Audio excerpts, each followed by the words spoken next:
Welcome back to Module 3. We're going to talk about torts and consumer law. Again, same structure as Module 2, the open exercise, kind of get your head in the game. Pre-test yourself to see what you know about torts and consumer law. Interactive lectures, a little more detail, information we're going to provide you, some more reading outside of the textbook. Discussion forum, we'll get into that. Critical thinking, we'll get back into that. And finally, mastery exercise, where you get to test your knowledge and take it as many times as you want to get to the score of perfection. Okay, discussion forum. Getting there, we're getting there. It's moving slow. Okay, so we're going to look up a consumer law issue. A lot of it, we kind of focus on deceptive advertising, false advertisement claims, credit protection cases, or some other consumer law. Why do we say deceptive or false advertising? The internet has tons and tons of stuff out there. If you really don't know it, if you research something and you found, oh yeah, this is really cool, and you just keep researching, it's like more and more topics added onto it.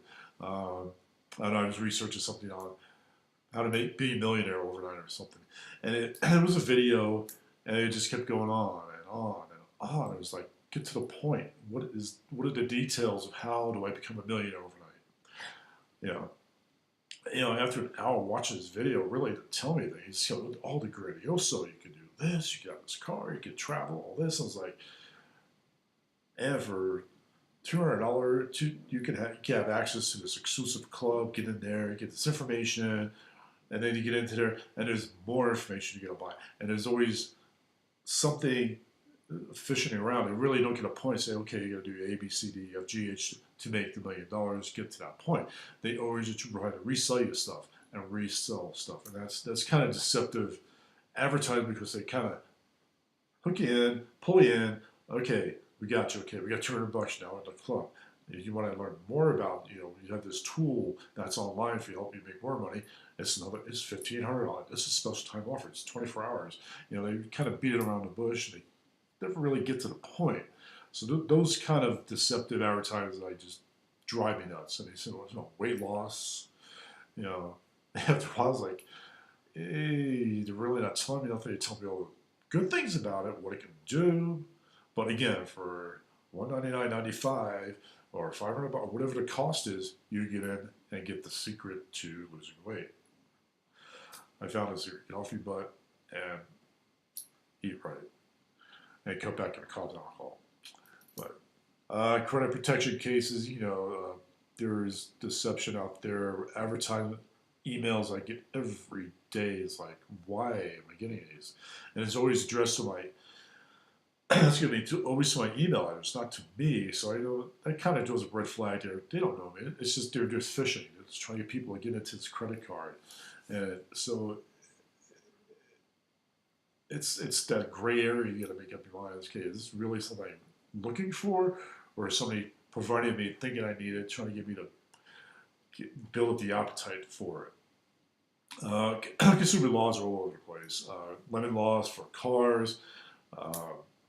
When you buy a car, a used car specifically, there's the lemon laws. You have, I think, up to 10 or 15 days to return it by law because something went wrong with it. 30 years ago, they didn't have those lemon laws. I bought cars, and they were lemons, and those cars have been passed, but now I have protections against lemon laws.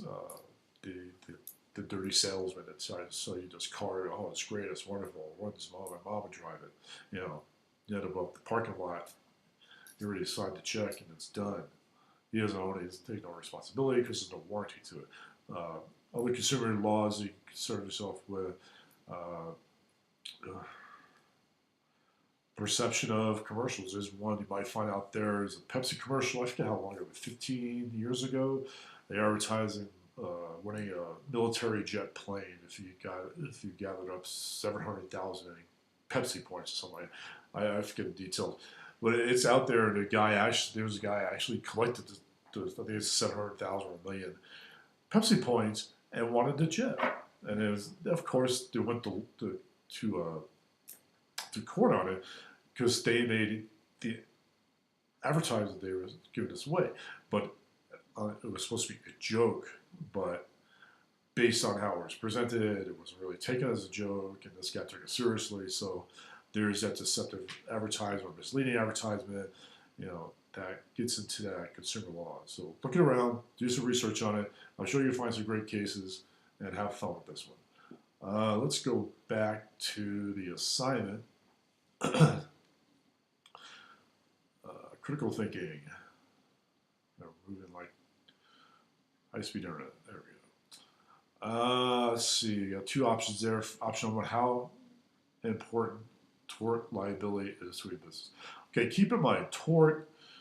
It's kind of a silly little word, but it means a lot. A tort is if I want to punch somebody in the face, that's a tort.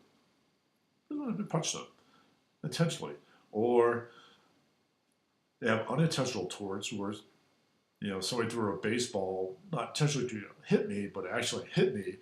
Now they're liable for, they busted the skin out of my skull or whatever. So torts are, just think of it, if you hurt somebody, that's tort law. They're going to go into tort law. You see a lot of commercials. I know in Albuquerque, you have tons of commercials on tort law. Car accidents, industrial accidents, motorcycle accidents, all tort law. That's what they practice, and they're trying to make their living that way. So you're a manager of a highly successful local business, small business society in your community asks you to write a paper for their monthly publication. Get publicized. Featured article is how important tort liability is to business. Remember that for most torts, injured people can bring actions against businesses as well as against individuals. Okay, topics of the paper. I should have mentioned this earlier, but please have headers in your papers that break it down. If you just keep writing without any breaks with headers, it's an eye strain. I'll be honest. It's just cumbersome for me reading. Break it down by topic. For the first topic here, okay, discuss the extent of business negligence liability. So there's your topic number one: business negligence liability. Identify and clearly identify relevant laws. Either define a legal action or provisional law elements, so on and so forth. Again, what is the law that is being broken in this case? Specifically to the small business case that you find what is the specific law. You apply the facts. Facts of the case, that could be a second topic. From your experience to the applicable law, doctrine, or cause of action, how does the facts of the case apply to the law? How do they fit together? How does this law support this claim? Clearly summarize lessons learned from the week as they apply to your fact pattern and make links to the reading of modules. So obviously pull stuff from the books, from the additional papers we assigned you to read, and for a good comprehensive argument in your case. In this case, an article. Make a list of suggestions for minimizing business tort liability, which include new thoughts, ideas, stuff like that, reflection, insight. A lot of, just right off the top of my head, tort liability, what a lot of businesses do, it's a rainy day, what do they do inside the store? Put down mats, put up a sign, a little yellow triangle sign that says wet floor. Be careful. They mop the floor to keep it away. Because each business is liable to keep their customers safe. If the floor is wet from a snowy or rainy day, and if somebody slips and falls, who's responsible? The business owner, because they did not provide a safe shopping environment in that case for customers. On the flip side too, if they don't supply a safe work environment for employees, the employee can sue the employer. So look at that way too. So this could be a personal or a professional tort case. Remember, you're going to be writing an article, so make a really good, solid argument. I say argument, we're not arguing like, that was my Pepsi. No, that's my Pepsi. Argument of, this is the case study, this is the tort law that's involved.